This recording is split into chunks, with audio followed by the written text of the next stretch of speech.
Hey, it's Brad from thenextweb.com, and we're going to take just a really fast look here at the Samsung Epic 4G. It is on Sprint here in the US. It is the successor to the HTC Evo 4G on Sprint, and overall, first impressions of it, it's a really slick phone.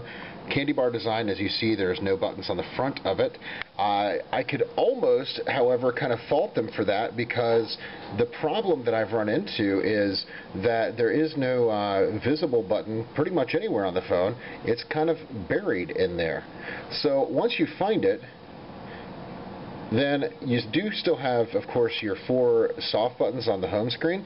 The problem with that is that once the screen goes dim, or sometimes before the screen goes dim, like that, you lose your buttons. Now, I have read that this is something that is going to be resolved very soon in a software update from Samsung, but as it stands, that's a really tough thing to deal with, because losing those buttons just kind of makes things really difficult.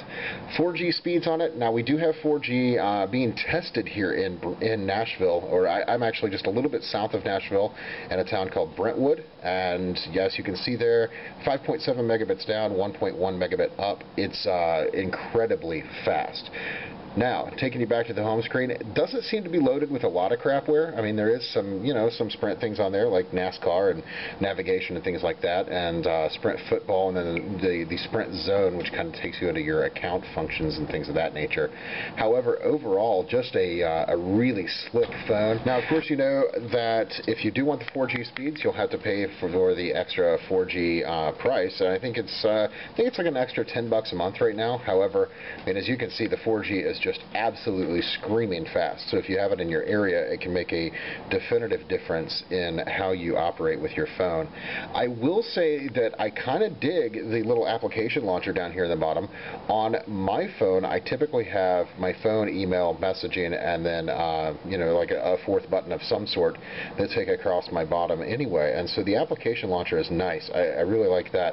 I also like that it's a side-to-side. That's it doesn't free scroll. It is a kind of a quick scroll, and it works really well. Everything that I've seen about it so far, I'm really impressed with.